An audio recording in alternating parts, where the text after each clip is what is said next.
sama manusia.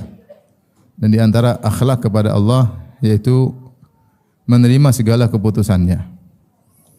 Dan itulah yang kita disuruh untuk berikrar akan hal ini setiap pagi dan petang dengan berkata raditu billahi rabba. Aku ridha Allah sebagai Rabbku. Itu ridha Allah sebagai Rabbku, sebagai pengaturku dan segala pengambil keputusan untukku. Ridha dengan keputusan-keputusan Allah Subhanahu wa taala. Dan itu konsekuensi dari kata al-Islam. Al-Islam artinya al-istislam, yaitu tunduk kepada Allah Subhanahu wa taala. Selain tunduk kepada syariatnya adalah tunduk kepada keputusan-keputusannya. Allah berfirman, "Wa may yuslim wajhahu ila Allah wa huwa muhsin, faqad istamsaka bil urwatil wuthqa." Siapa yang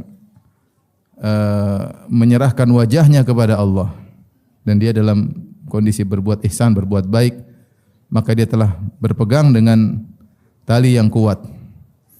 Rasulullah SAW juga berkata, Allahumma laka aslamtu wa bika amantu wa alaika tawakkaltu wa ilaika anabtu wa bika hakamtu ya wa ilaika khasamtu, dan seterusnya. Kata Nabi SAW, ya Allah, laka aslamtu, kepada engkau lah aku menyerahkan diriku. Inilah ciri khas orang-orang beriman yang tunduk kepada keputusan Allah Subhanahu wa taala, yang dengan itu mereka pun meraih kebahagiaan di dunia, terlebih lagi kebahagiaan di akhirat.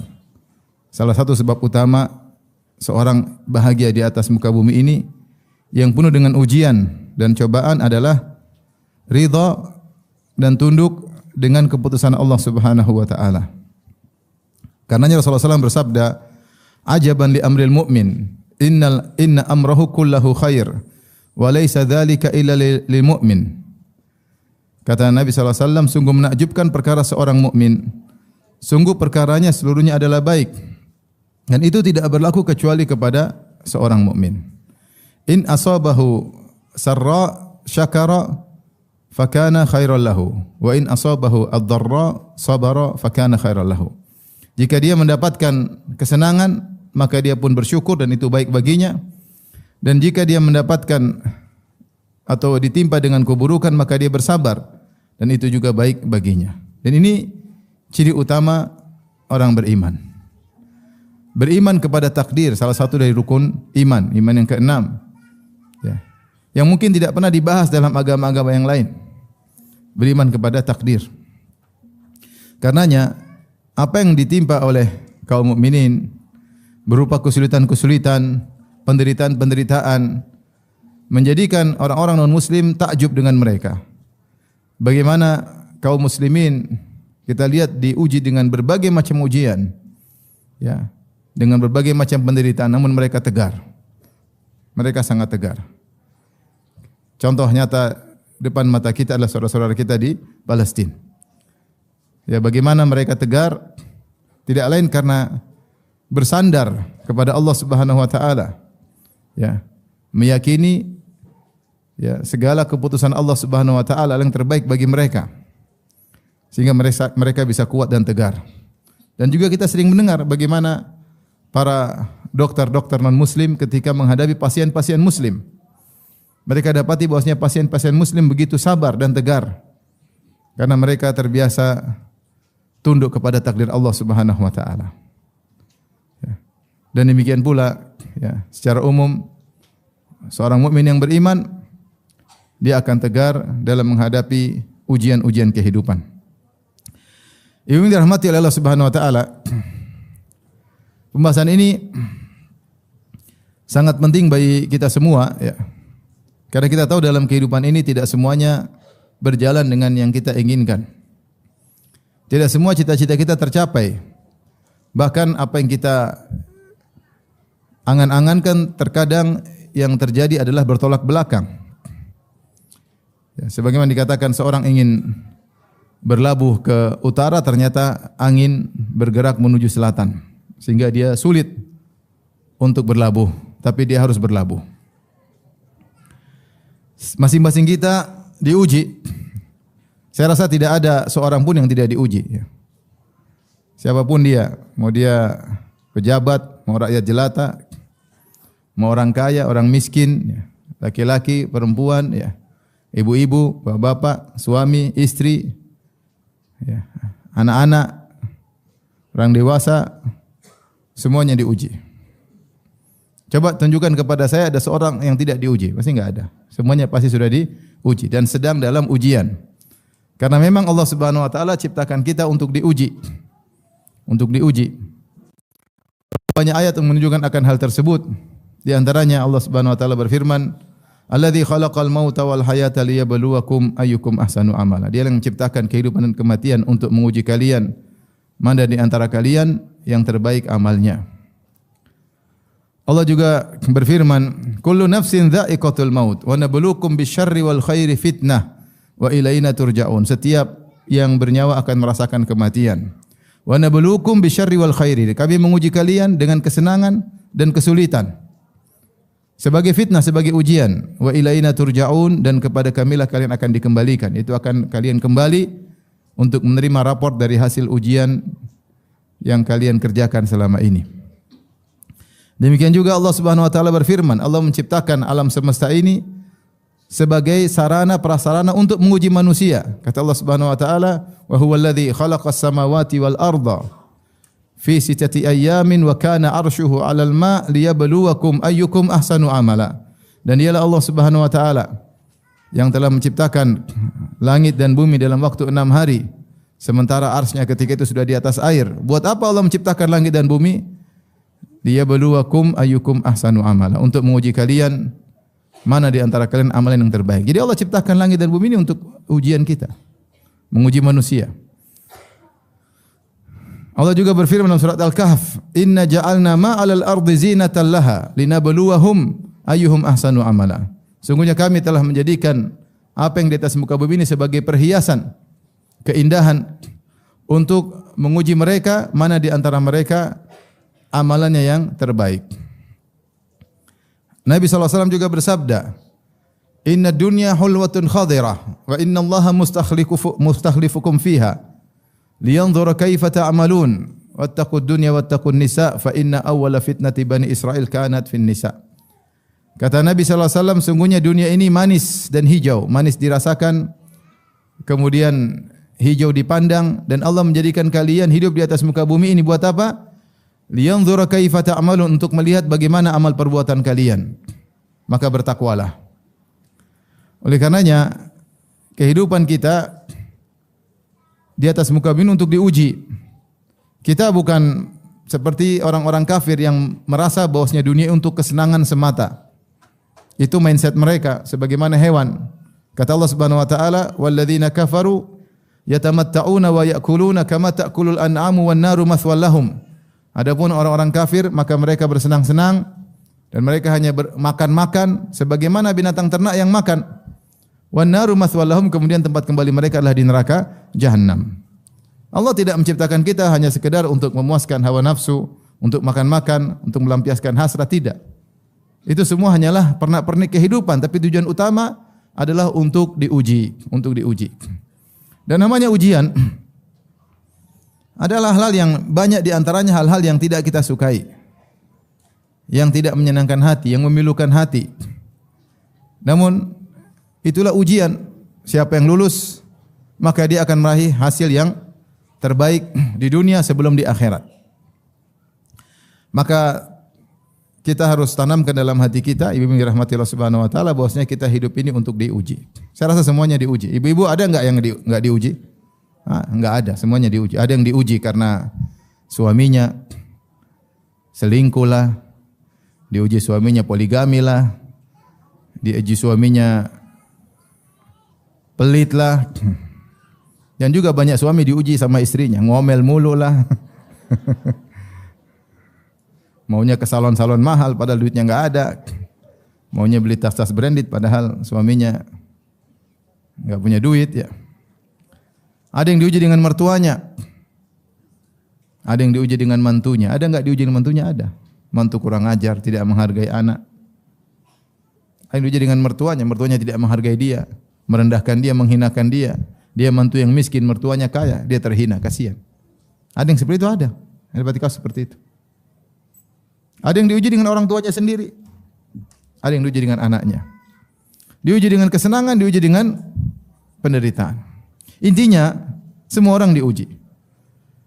Yang Allah ingin lihat bagaimana sikap kita terhadap ujian tersebut. Makanya saya sering bilang, emang kalau jadi orang kaya tidak diuji? Emang kalau jadi pejabat tidak diuji? Diuji. Betapa banyak pejabat diuji lebih berat daripada kita. Mereka tersenyum tapi di balik senyuman tersebut penderitaan. Emang raja tidak diuji? Emang raja tidak sakit perut?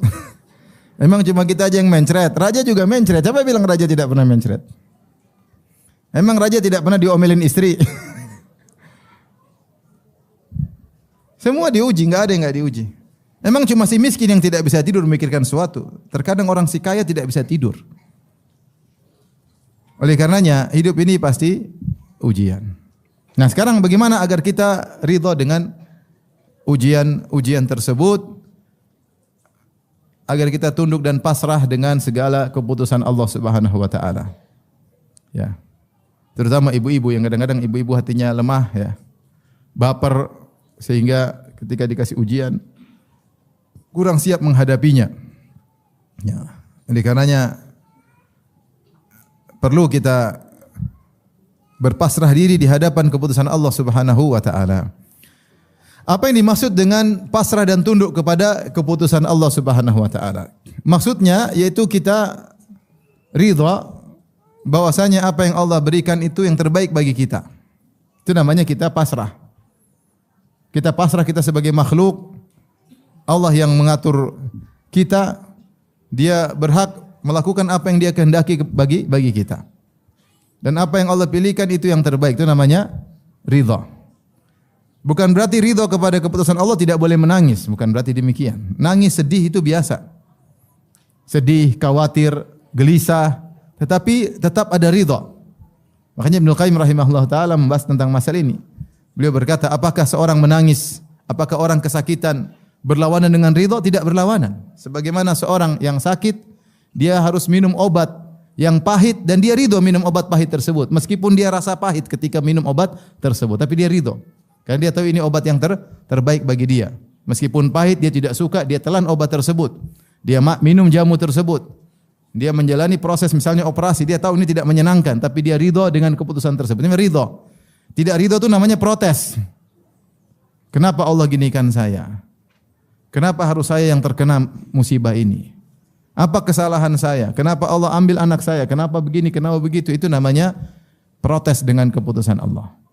Atau teriak, ya, marah-marah seperti kata Nabi SAW, laisa minna man darabal khududa wa syaqqal juyuba wa da'a bid'awal jahiliyah. Bukan dari golongan kami seorang ketika terkena musibah lantas dia mukul-mukul wajahnya, dia robek-robek bajunya dan dia menyuruh dengan seruan jahiliyah. Itu kalau itu tidak ridha. Jadi ridha bukan berarti ketawa ketiwi selalu, enggak. Ya. Hati itu masalah hati. Bahwasanya apa yang Allah berikan kepada saya terbaik, meskipun kita pahit menjalaninya. Oleh karenanya Nabi SAW ya, ketika ya, putranya Ibrahim meninggal, dia menangis. Ya. Sebagaimana cucunya juga ketika meninggal, Nabi bersedih. Ya. Ketika putranya Ibrahim meninggal, Rasulullah SAW menangis. Rasulullah SAW berkata, Innal aina la tadma, wa innal qalba la yahzan, wa la naqulu illa bima yurdi Rabbana, wa inna bi firaqika ya Ibrahim la mahzunun. Kata Nabi SAW, sungguh mata ini mengalirkan air mata, dan sungguh hati ini bersedih. Tetapi kita tidak mengucapkan kecuali apa yang mendatangkan keridhaan Allah Subhanahu wa taala. Sungguh kami sangat sedih dengan kepergian engkau wahai putraku Ibrahim. Lihat bagaimana Nabi bersedih. Oleh karenanya ketika Ibnu Qayyim ditanya tentang sikap Abu Ali, yaitu Fudail bin Iyad rahimahullahu taala, yang dia memiliki seorang anak yang saleh namanya Ali. Anak yang saleh yang sangat dia cintai, dia sayangi, tahu-tahu anak tersebut meninggal dunia. Dan ketika anaknya meninggal, dia tidak bersedih dan dia tertawa. Dia tertawa. Maka ditanya kepada Ibn Taimiyah rahimahullah, mana yang lebih afdal? Tertawa seperti Abu Ali Fudail bin Iyad yang ketika anaknya meninggal dia masih tertawa, ataukah Nabi yang menangis ketika anaknya meninggal? Pertanyaan sulit.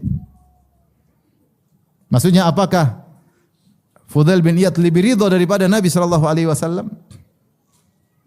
Jawabannya Ibnu Qayyim menukil dari perkataan Ibnu Taimiyah bahwasanya Nabi sallallahu alaihi wasallam lebih afdal dan lebih tahu tentang keputusan Allah Subhanahu wa taala, dan Nabi beribadah kepada Allah dengan berbagai ibadah, di antaranya ibadah ridha, di antaranya ibadah rahmat kepada kerabatnya, kepada anaknya. Maka Nabi menangis sebagai tanda rahmat kepada anaknya, dan itulah ibadah sayang kepada seorang anak.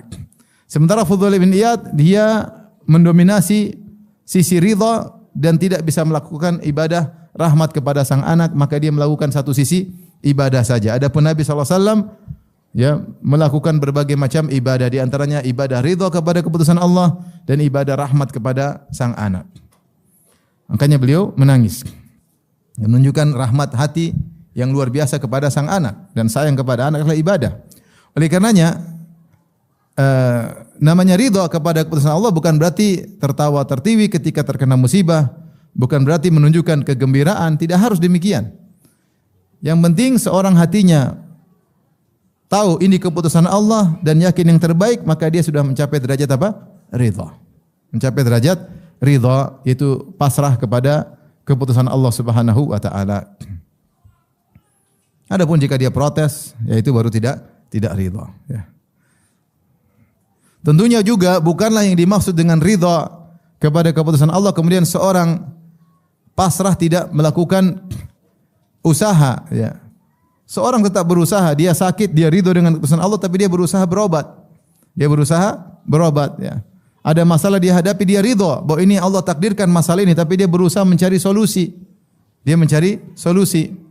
Oleh karenanya Allah berfirman, "Fasbir kama sabara ulul azmi minar rusul." Sabarlah engkau wahai Muhammad sebagaimana para ulul azmi dari kalangan para rasul. Ternyata para rasul sangat sabar, dikenal dengan ulul azmi, seperti Nabi Nuh alaihissalam yang sangat sabar luar biasa. Nabi Ibrahim sangat sabar luar biasa. Nabi Musa sangat sabar luar biasa. Nabi Isa sangat sabar luar biasa.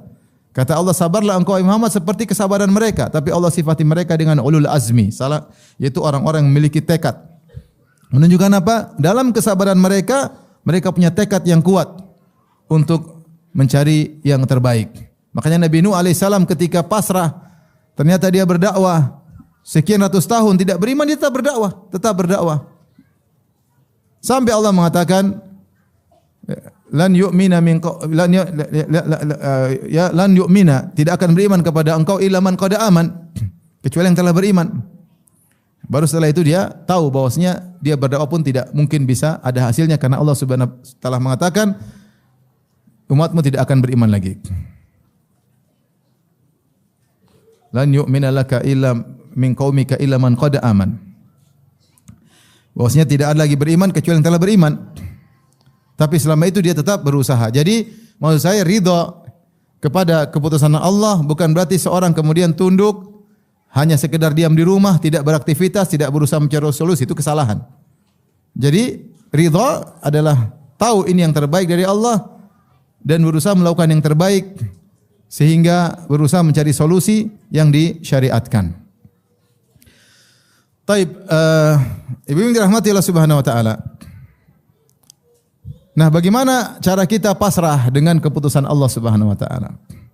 Dengan takdir Allah Subhanahu wa taala.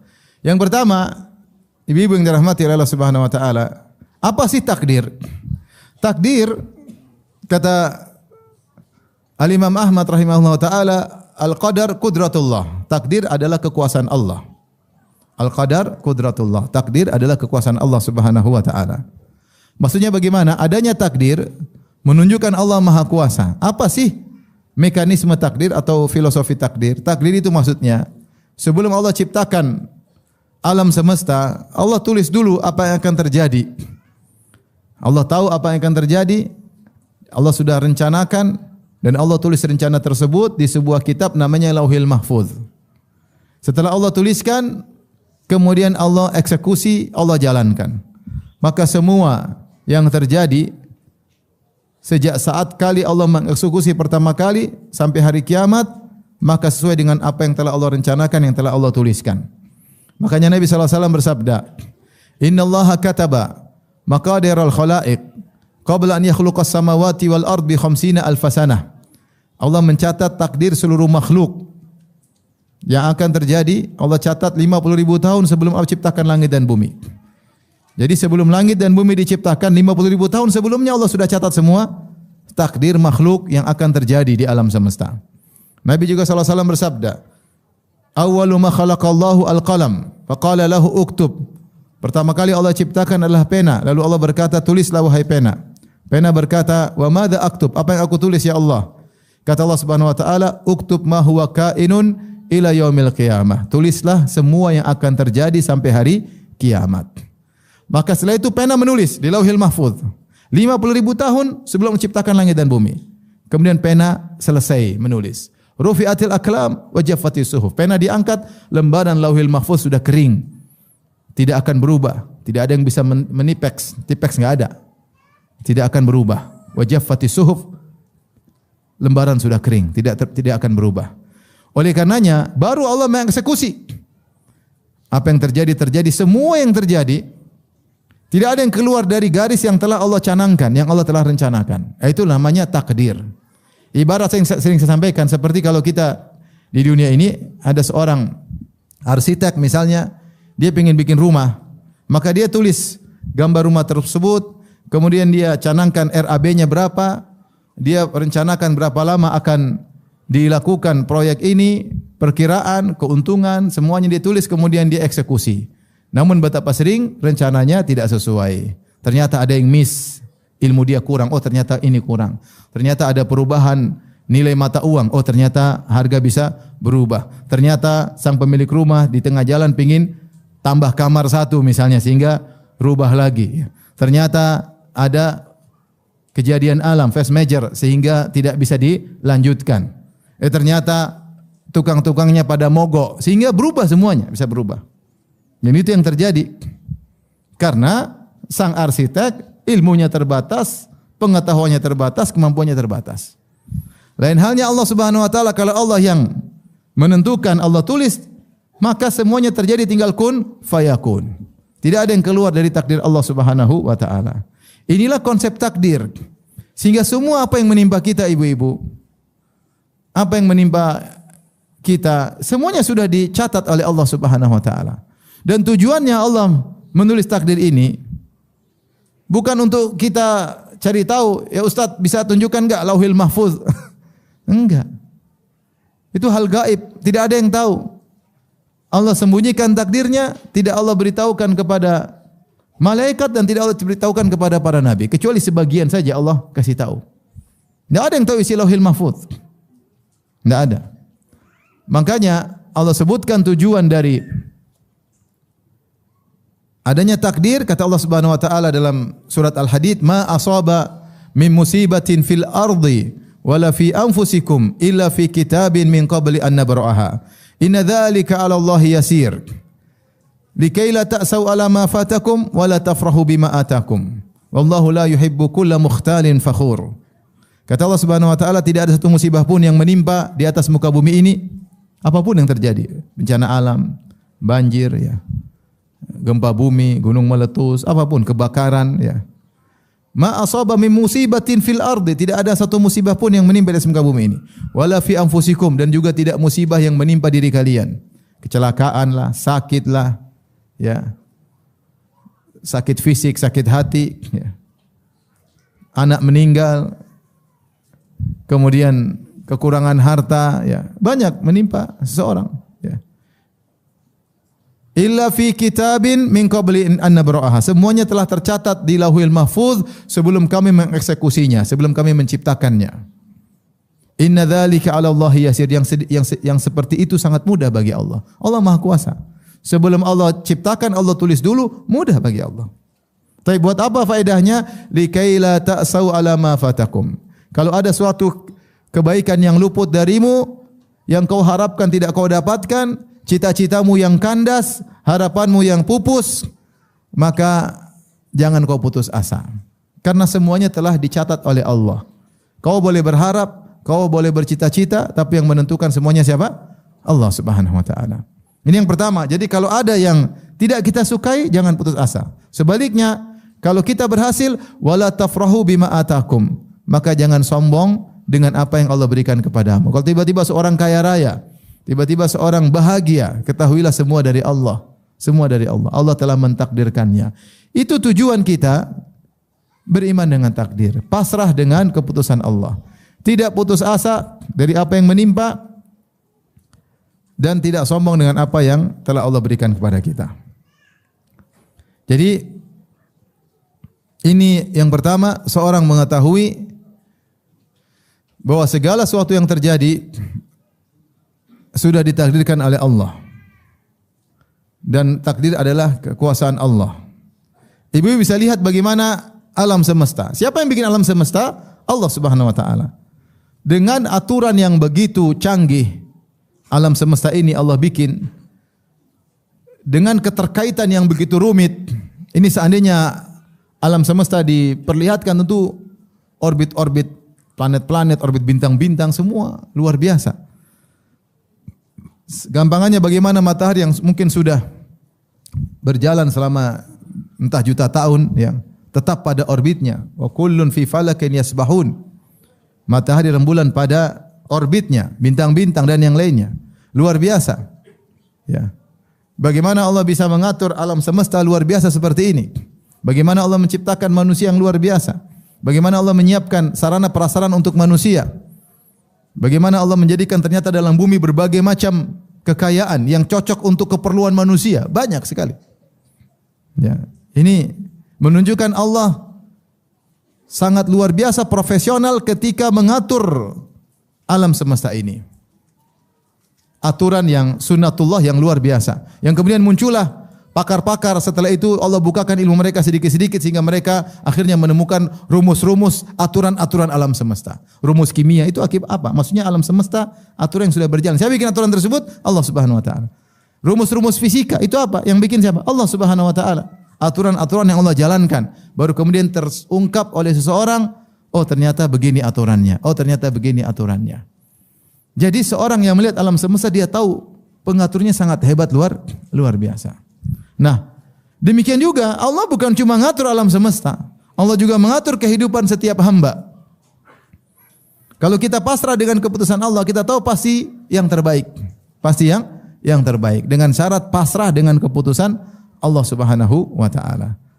Jadi serahkanlah ya apa yang Allah pilihkan karena itu yang terbaik. Allah berfirman,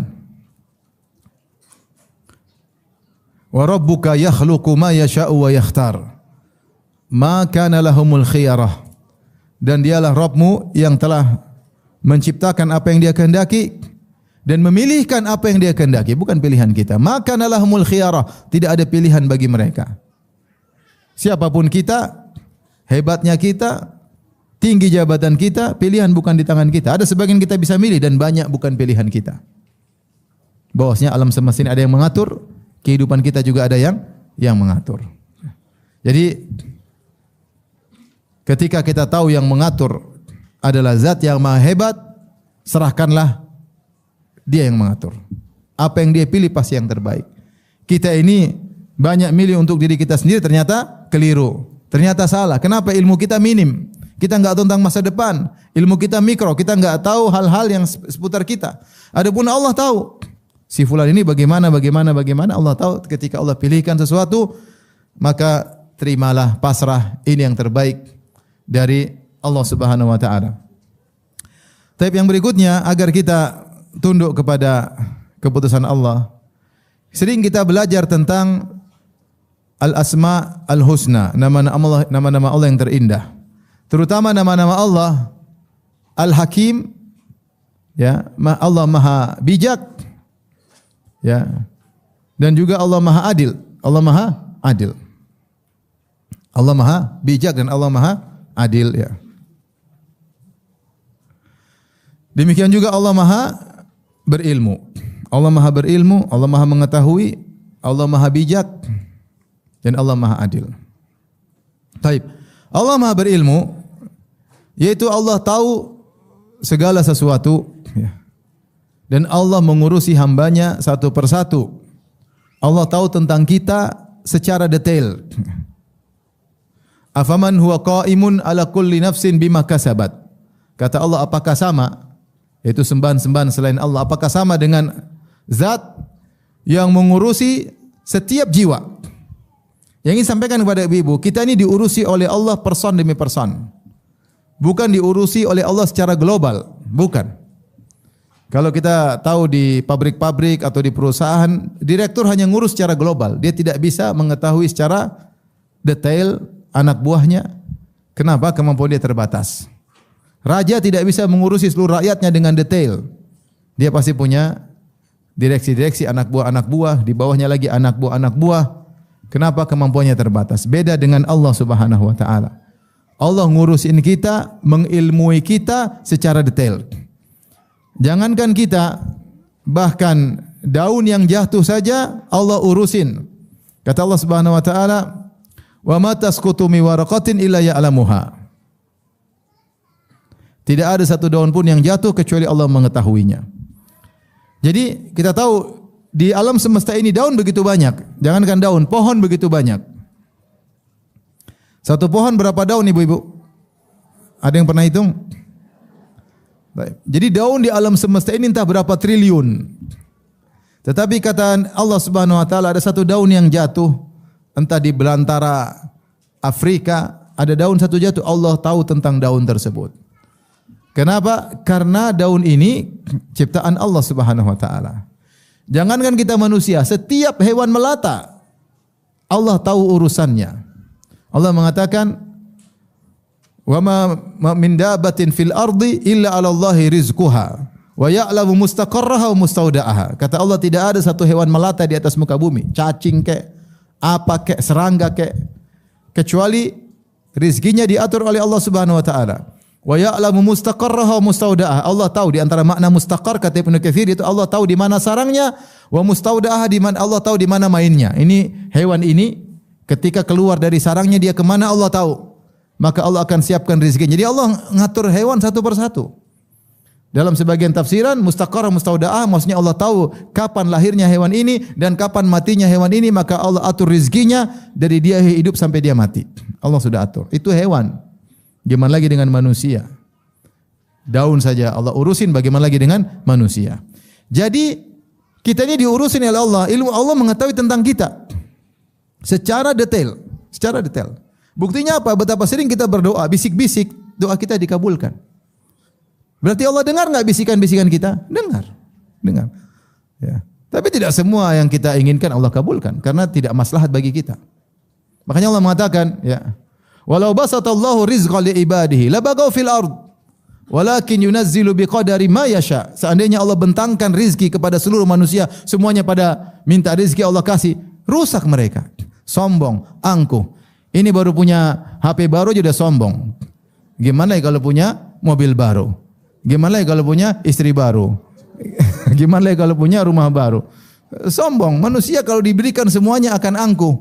Walakin yunazzilu biqadari ma yasha, tapi Allah turunkan sesuai kadar yang Allah tentukan. Yang Allah tentukan. Ya. Kalau semua dipenuhi kebutuhannya, orang akan sombong dan angkuh. Betapa mudah harta, jabatan buat orang sombong dan angkuh. Sudah banyak contoh kita lihat. Sombong, angkuh, mentang-mentang, semena-mena. Ya. Tapi yakinlah Allah tahu kita secara detail.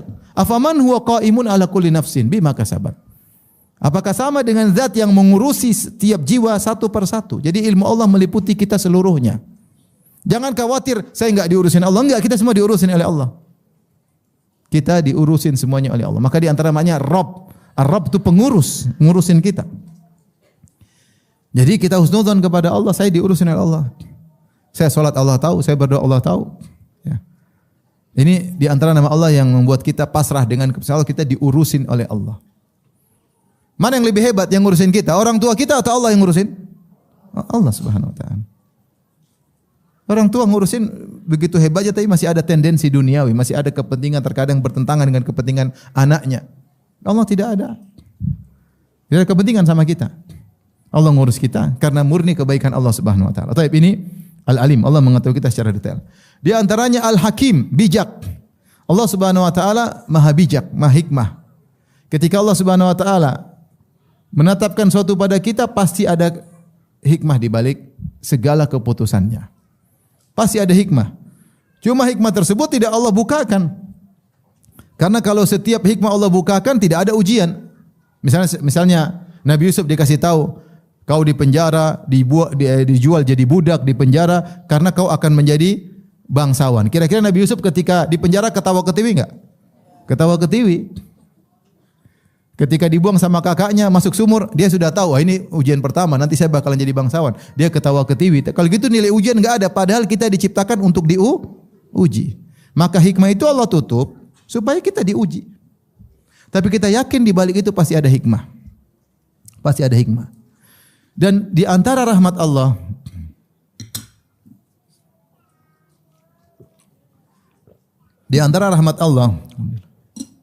sebagian musibah yang kita alami kita lihat hikmahnya.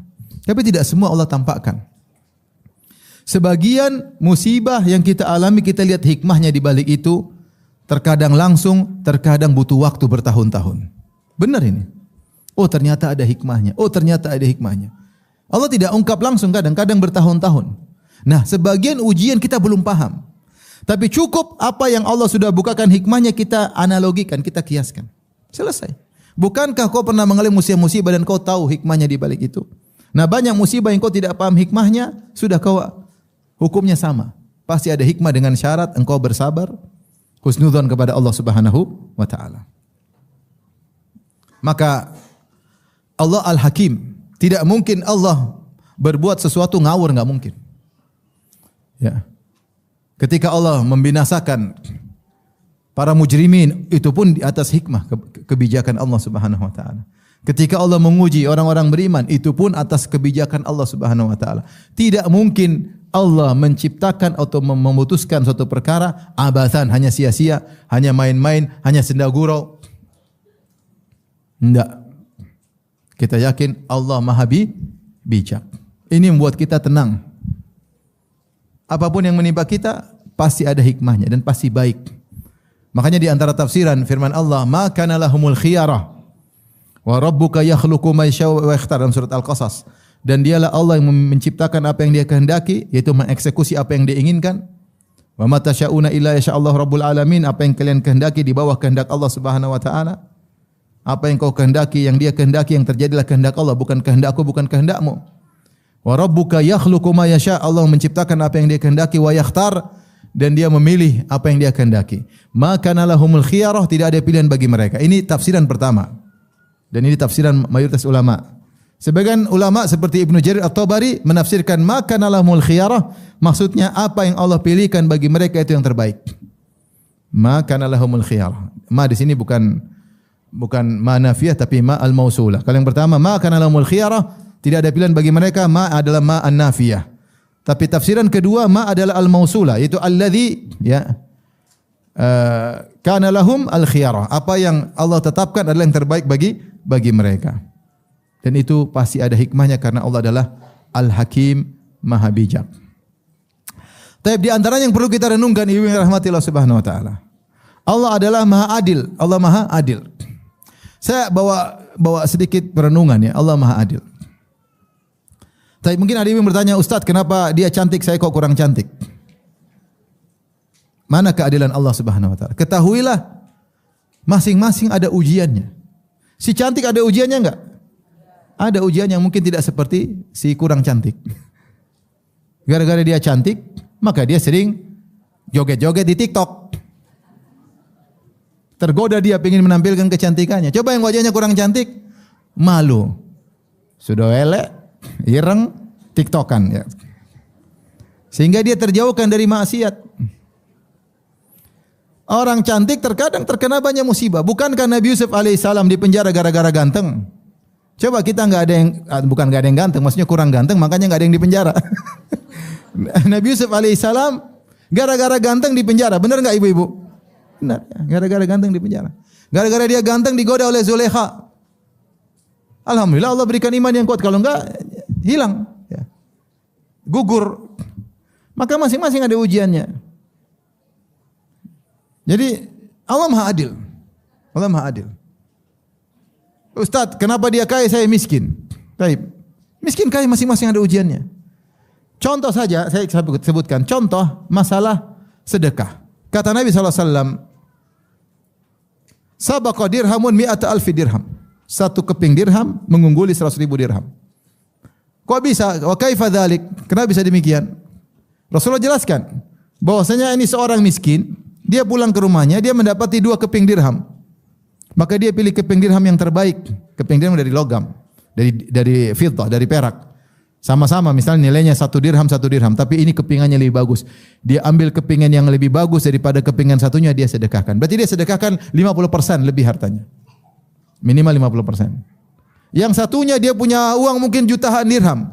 Dia sedekahkan 100.000 dirham dengan kurang rasa kebutuhan. Ya 100.000 dirham dia kasih aja. Tidak ada rasa, tidak seperti yang dirasakan oleh si miskin ketika bersedekah yang 1 dirham. Tapi kata Nabi, 1 dirham mengungguli 100.000 dirham. Ini contoh, adil enggak? Adil.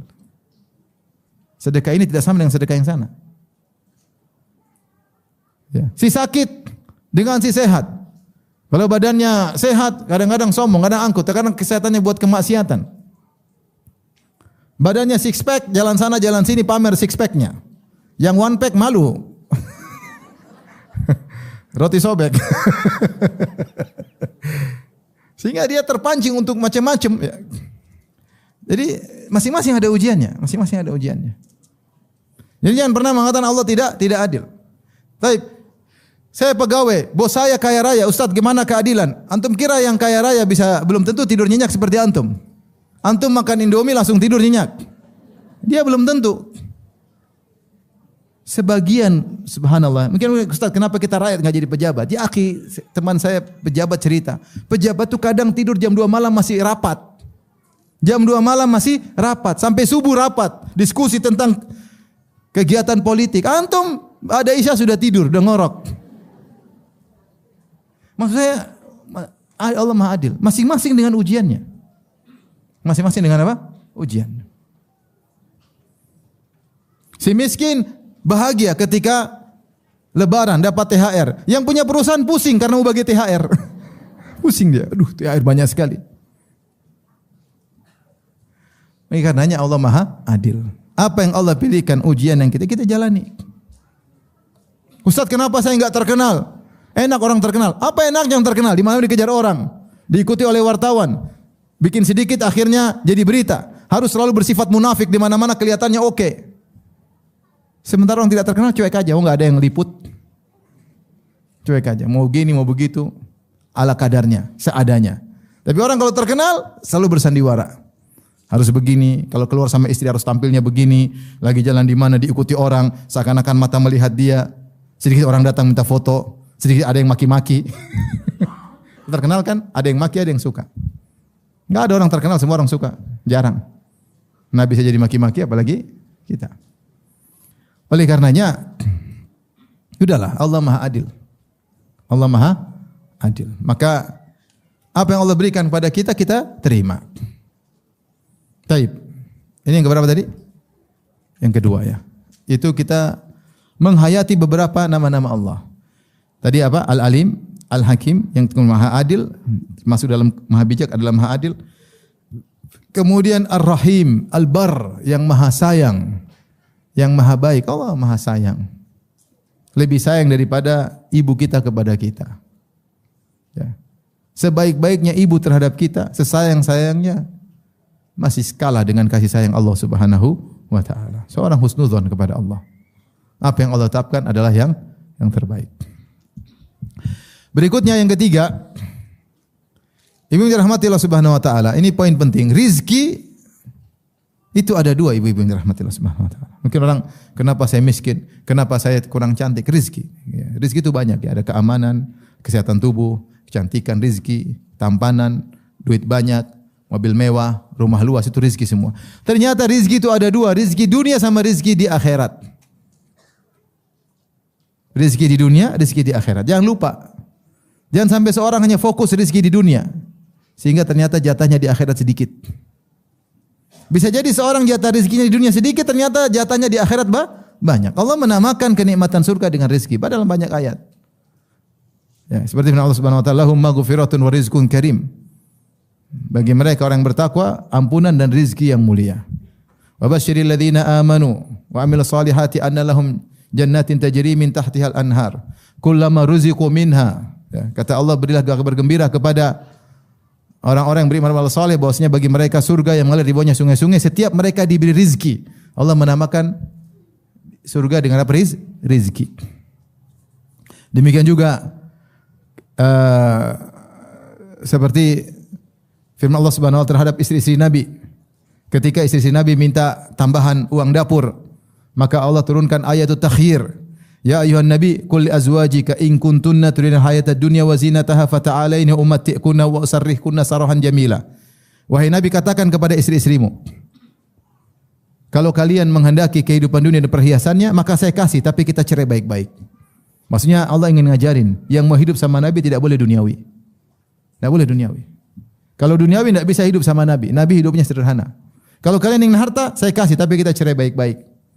Wa in kuntum turidullah wa rasulahu darul akhirah fa innallaha adda lil muhsinati minkunna ajran azima. Tapi kalau kalian mencari Allah Rasulnya, Allah akan siapkan ganjaran yang besar. Setelah itu Allah mengatakan di ayat berikutnya, wa may yaqnut minkunna lillahi wa rasulihi wa ta'mal salihan nu'tiha ajraha marratain wa atadna laha rizqan karima. Siapa di antara kalian istri Nabi, kalau kalian tidak dapat dunia, tapi siapa yang kunut taat beribadah karena Allah dan Rasulnya, maka kami akan berikan ganjaran 2 kali lipat.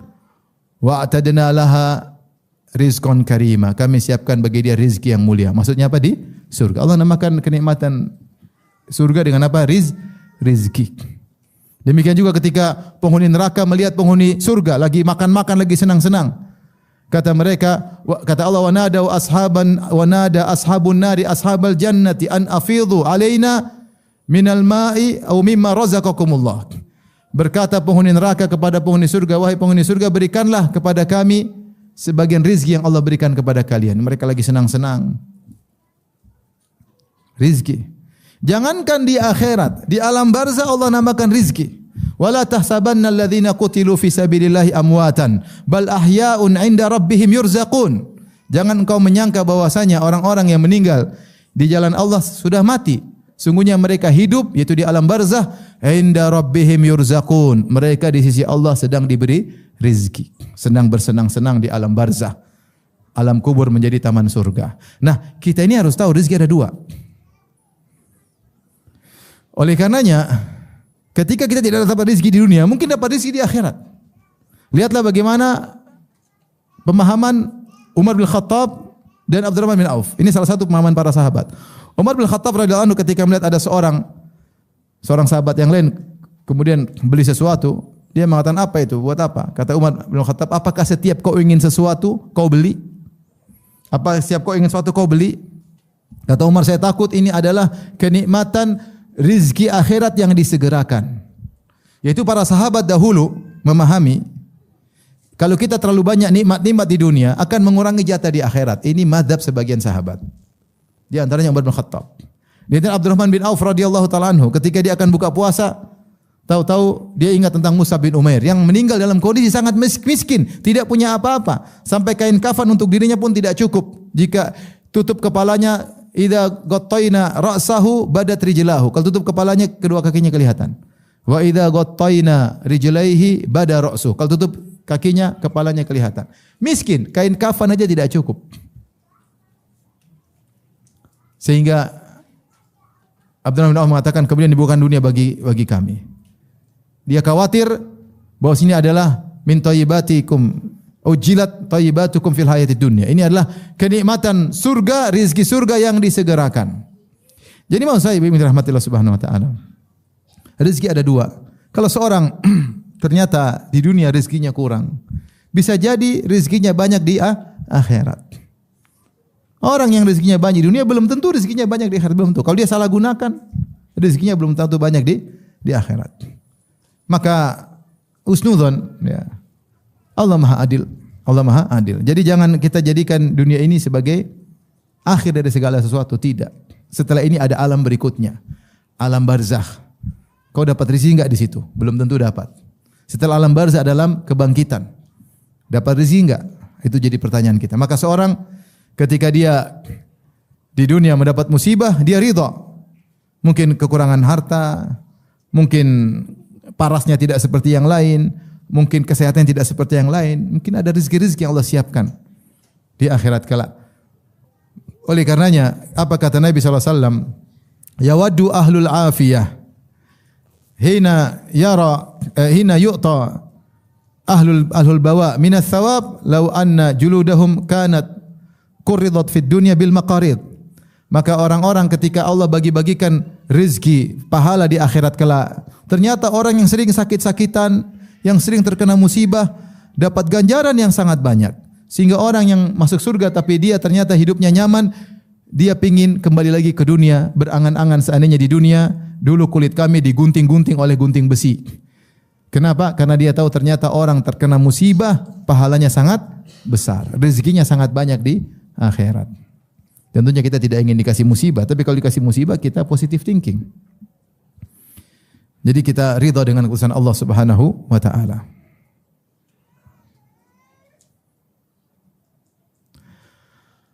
Taib, ibu yang dirahmati oleh Allah Subhanahu wa taala. Di antara yang membuat kita bisa ridha dengan keputusan Allah Subhanahu wa taala, bahwasanya kita baca tentang kisah-kisah yang Allah sebutkan dalam Al-Qur'an tentang orang-orang saleh. Bagaimana ketika mereka bersabar dan ridha dengan keputusan Allah, kapan mereka ridha, maka ada solusi dan solusinya sangat indah. Solusinya sangat indah dengan syarat bersabar. Allah berfirman tentang Bani Israel, wa tammat kalimatu rabbikal husna ala Bani Israil bima sabaru. Maka tetaplah keputusan Allah yang indah bagi Bani Israel ketika mereka bersabar. Ketika mereka bersabar, ketika mereka pasrah, baru Allah kasih solusi. Sebelumnya mereka tidak bersabar. Datang Nabi Musa alaihissalam mengatakan, ya qaumis biru, wahai kaumku bersabarlah. Nabi Musa ajarin mereka bersabar. Sampai ketika mereka bersabar, Allah kasih solusi. Allah kasih solusi. Solusinya pasti indah. Solusinya pasti indah. Lihatlah, saya sebutkan sekedar secara singkat kisah para nabi. Nabi Yusuf alaihissalam diuji, ujungnya indah atau tidak? Indah, happy ending. Dimusuhi oleh kakak-kakaknya, ujian pertama. Ujian kedua dibuang ke sumur, dibuka bajunya. Ujian ketiga dijual jadi budak, uangnya diambil kakak-kakaknya. Ujian keempat jadi budak kerja tanpa gaji. Ujian kelima dituduh mau berzina. Ujian keenam dipermalukan harga dirinya. Yang keenam dimasukkan dalam penjara. Yang ketujuh yang paling parah dipisahkan dari ayah dan ibunya yang sangat dia cintai. Yang kedelapan dijauhkan dari kampung halamannya. Kemudian ternyata ujungnya jadi bangsawan di Mesir. Akhirnya Allah pertemukan mereka kembali, Nabi Yusuf dengan keluarganya. Di akhir ayat kata Nabi Yusuf, inna rabbi latiful lima yasha. Sungguhnya Allah sangat lembut, yaitu Allah menggiring segala kebaikan ini tanpa saya sadari. Ini contoh bahwasanya kalau orang sabar, ujungnya indah. Karena Nabi Yusuf berkata alaihissalam, innahu may yattaqi wa yasbir fa innallaha la yudhi'u ajral muhsin. Siapa yang bertakwa dan bersabar, Allah tidak menyia-nyiakan kebaikan orang yang baik. Allah kasih solusi yang indah. Syaratnya harus bersabar. Kapan bersabar, kapan ridha, kapan pasrah, ketahuilah ujungnya indah. Tapi kalau tidak ridha, tidak bersabar, ujungnya belum tentu indah. Mau cari solusi sendiri tanpa sabar, ujungnya belum tentu indah. Bisa semakin ruwet, bisa amburadul, semakin kacau, semakin parah.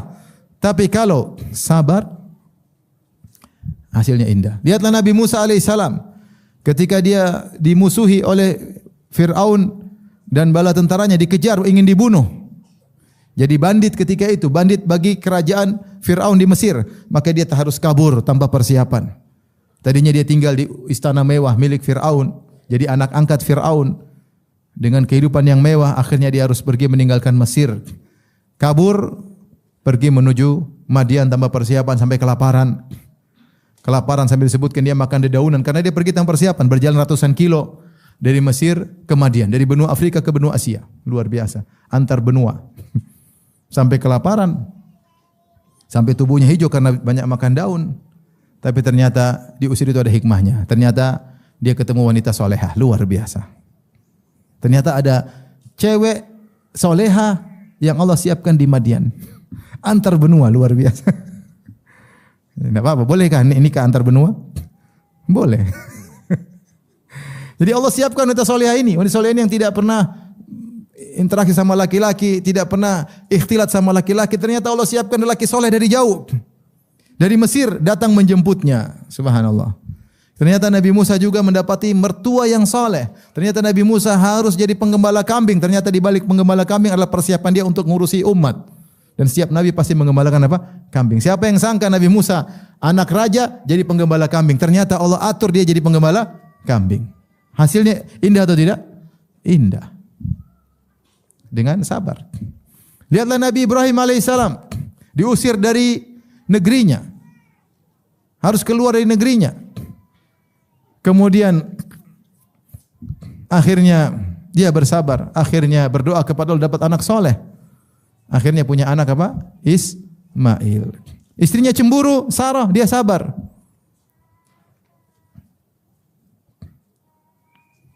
Akhirnya dia bawa anaknya ke Hijaz, ke Mekah. Di Mekah akhirnya bangun Ka'bah. Keluarlah Nabi Muhammad SAW dari keturunannya. Luar biasa. Seandainya Sarah tidak cemburu, mungkin Hajar tidak dibawa ke Mekah. Dan tidak ada cerita Nabi Muhammad di Mekah. Di balik kesabarannya terhadap kecemburuan istrinya, perpisahan dengan istrinya Hajar, ternyata ada hikmah akan lahirnya Nabi Muhammad SAW. Banyak cerita kalau kita mau baca kisah-kisah ya para nabi, kisah-kisah solihin, semuanya di balik itu ada hikmah, maka seorang pasrah dengan keputusan Allah Subhanahu wa taala. Di antaranya yang membuat kita juga pasrah dengan keputusan Allah Subhanahu wa taala adalah, ketahuilah ibu-ibu, terkadang musibah itulah yang terbaik dan tidak perlu diganti dengan kenikmatan. Terkadang musibah itulah solusi yang terbaik. Seperti datang seorang wanita berkulit hitam, kata Ibnu Abbas kepada Atha, ala aduluka bimra'atin min ahlil jannah, mau aku tunjukkan kepada engkau seorang wanita penghuni surga. Hadhil mar'atus sauda atatin Nabi sallallahu alaihi wasallam, wanita berkulit hitam datang kepada Nabi sallallahu alaihi wasallam, dia berkata, ya Rasulullah, inni usra wa inni atakashaf fadu Allah an yashfiyani. Ya Rasulullah, saya ini kena kejang-kejang, ada yang mengatakan saya kerasukan jin, dan saya kalau sedang kamut, saya sedang kumat, maka saya kemudian kejang-kejang dan akhirnya tersingkap sebagian auratku. Mungkin kakinya terbuka, mungkin lengannya terbuka, mungkin rambutnya terbuka. Doalah kepada Allah agar saya sembuh. Kata Nabi SAW, in syi'ti da'autullaha an yashfiyaki. Kalau kau mau saya berdoa kepada Allah maka kau sembuh. Wa in syi'ti sabarti walakil jannah. Kalau kau mau, kau sabar, kau masuk surga. Kata dia, saya pilih sabar. Jadi ternyata solusinya tetap berpenyakit sampai meninggal dunia. Tapi dia berkata, walakin udullah ala atakasyaf. Tapi berdoalah kepada Allah agar ketika saya kumat tidak terbuka aurat. Rasulullah doakan sehingga ketika dia kejang-kejang tidak tersingkap aurat. Sampai mati dia kejang-kejang. Sampai mati penyakitnya tidak hilang. Ternyata dia berpenyakit, itulah solusi terbaik bagi dia. Maksudnya tidak mesti solusi kemudian berganti dengan apa yang kita inginkan. Paham? Terkadang solusi adalah kematian. Seperti apa? Seperti Ashabul Ukhdud.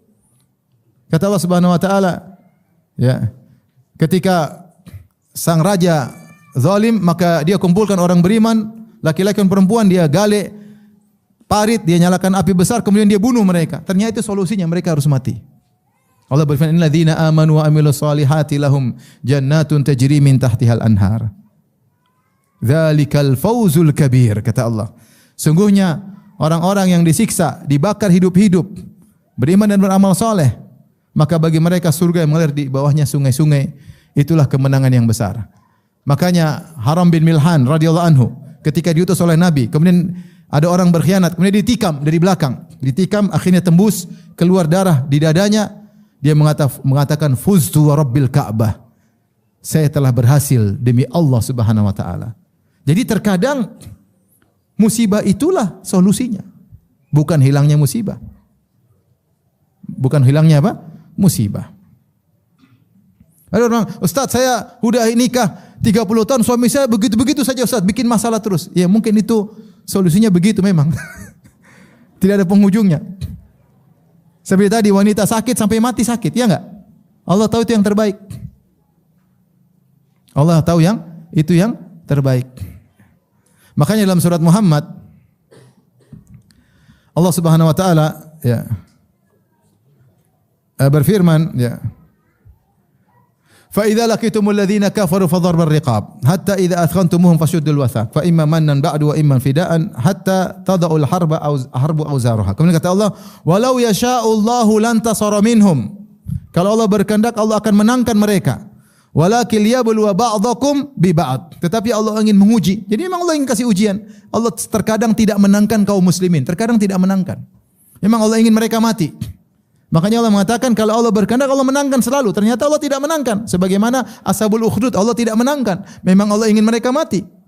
Kata Allah, walladzina qutilu fi sabilillahi falan yudhilla a'malahum. Adapun orang yang meninggal di jalan Allah, maka Allah tidak akan sesatkan atau sia-siakan amalan mereka. Sayahdihim wa yuslihu balahum. Maka Allah akan beri petunjuk kepada mereka dan Allah perbaiki urusan mereka. Di alam barzah mereka dapat kenyamanan. Ternyata mereka dapat rizki dengan cara meninggal dunia. Rizki yang indah di alam barzah. Wa yudkhiluhumul jannata arrafaha lahum. Dan di akhirat Allah masukkan surga dan Allah kenalkan di mana tempat mereka tinggal di surga. Ternyata solusinya adalah kematian. Ternyata solusinya adalah kematian. Jadi terkadang Ustaz saya sudah berusaha berdoa. Ternyata ya sudah memang solusi. Seorang punya anak misalnya sakit. Dia berdoa, ternyata bertahun-tahun akhirnya meninggal. Saya punya kawan ada begitu. Anaknya autis bertahun-tahun sampai besar meninggal akhirnya. Ya sudah bilang, bukan kenapa Allah tidak kabulkan? Enggak, ya itu solusinya memang kau ingin dikasih pahala dengan cara seperti itu. Ini anak juga autis mungkin dia meninggal sebelum balik menjadi pemberi syafaat bagimu. Kalau dia normal belum tentu dia bisa hidup jadi anak yang soleh. Kita enggak tahu. Kita enggak tahu. Oleh karena apa yang Allah putuskan itu yang terbaik dengan syarat kita bersabar. Jadi kaidah menyatakan keputusan Allah pasti yang terbaik bagi seorang mukmin dengan syarat dia apa bersabar. Kalau enggak bersabar, keputusannya belum tentu baik. Tambah parah, tambah buruk, semakin habis imannya, semakin rusak. Taib. Yang terakhir, karena waktu sudah habis ya. Atau sebelum terakhir jangan lupa sebelum melakukan sesuatu ibu-ibu ikut prosedural. Prosedural apa? Istikharah. Agar kita tidak diwaswasi oleh syaitan. Jadi prosedural seorang dalam melakukan suatu kegiatan, dia prosedural, dia bertakwa, dia berdoa, dia istikharah, musyawarah, dia ambil keputusan kalau ternyata tidak sesuatu itu yang terbaik. Meskipun kelihatannya buruk, itu yang terbaik. Membuat kita menyesal terkadang was-was suudzon kepada Allah kalau kita tidak prosedural. Kita curang, kita tidak istikharah. Intinya yang terakhir bahwasanya orang yang pasrah dengan keputusan Allah maka dia akan bahagia di dunia sebelum di akhirat. Itulah perkataan Ibnu Taimiyah rahimahullahu taala, inna fid dunya jannatan man lam yadkhulha lam yadkhul jannatal akhirah. Di dunia ini ada surga. Siapa yang tidak bisa memasuki surga dunia, dia tidak akan masuk surga akhirat. Ibnu Taimiyah ingin mengatakan orang beriman, orang sabar dia pasti bahagia. Bagaimana tidak bahagia? Innallaha ma'as sabirin. Allah bersama orang-orang yang sabar. Bagaimana tidak bahagia? Wallahu yuhibbus sabirin. Allah mencintai orang-orang yang bersabar. Ibnu Taimiyah menyampaikan perkataan ini sementara dia di penjara berulang-ulang. Dimusuhi oleh banyak orang, tapi dia menunjukkan dia bahagia. Dia mengatakan sungguhnya di dunia ada surga. Siapa yang tidak bisa masuk surga kebahagiaan dunia, dia tidak akan merasakan kebahagiaan di akhirat. Artinya yang dia mengatakan orang beriman pasti surga, pasti bahagia di dunia apapun yang dia rasakan. Apa kata orang beriman ketika ditakut-takuti dengan kekalahan? Qul la yusibana illa ma kataballahu lana huwa maulana wa 'ala Allahi falyatawakkalul mu'minun. Kata Allah Subhanahu wa taala, katakanlah tidak ada yang menimpa kami kecuali apa yang telah Allah catatkan, yang Allah takdirkan. Tidak ada yang keluar dari keputusan Allah. Apa yang menimpa kami? Qul la yusibana illa ma kataballahu lana. Tidak ada yang menimpa kami kecuali keputusan Allah. Huwa maulana, dialah penolong kami, dialah yang pengurus kami. Kita ini yang urus siapa? Allah Subhanahu wa taala. Wa 'ala Allahi falyatawakkalul mu'minun. Tujuan yang penting bertawakallah kepada Allah, pasrah, tawakal. Tawakal. Tenang hati seorang mukmin. Allah juga berfirman, "Ma asaba min musibatin illa bi idznillah, wa may yu'min billahi yahdi qalbah. Wallahu bikulli syai'in alim." Apapun musibah yang menimpa, maka semua dari izin Allah. Siapa yang beriman tahu bahwasanya itu atas keputusan Allah, Allah akan beri hidayah kepada hatinya. Dia pasti bahagia, pasti bahagia. Pasti bahagia. Karena Allah mengatakan wa may yu'min, siapa yang beriman, dia tahu ini adalah Karena keputusan Allah, Allah yang memutuskan, Allah yang memilihkan dia musibah ini. Dia tahu Allah tidak salah pilih. Dia tahu Allah yang pilihkan buat dia yang Maha Penyayang, penciptanya, yang mengatur urusannya, memberi rezeki kepada dia, yang membuat dia jadi beriman. Ketika Allah pilihkan, dia tahu dari Allah, maka yahdi qalba, Allah akan beri iman tambah hatinya, iman dalam hatinya, dia akan bahagia. Kemudian juga kata Allah Subhanahu wa taala tentang orang-orang yang terkena musibah, alladzina idza asabatuhum musibatun qalu inna lillahi wa inna ilaihi raji'un. Ulaika alaihim salawatu min rabbihim wa rahmah wa ulaika humul muhtadun. Orang-orang tatkala terkena musibah, dia berkata, inna lillahi wa inna ilaihi raji'un. Kami ini milik Allah dan kami semua akan kembali kepada Allah. Kata Allah, ulaika alaihim salawatu min rabbihim wa rahmah. Mereka akan mendapatkan keberkahan yang banyak dari Allah, mendapatkan rahmat dari Allah. Mereka lah orang yang dapat petunjuk. Jadi mereka pasti bahagia. Karena Allah kirimkan banyak keberkahan. Maka inilah perbedaan antara orang mukmin dengan orang yang tidak beriman. Maka seorang tinggal pasrah dengan keputusan Allah, yakinlah pasti itu yang terbaik yang Allah pilihkan baginya. Demikian saja ibu yang dirahmati Allah Subhanahu wa taala. Demikian saja, kurang lebih saya mohon maaf apabila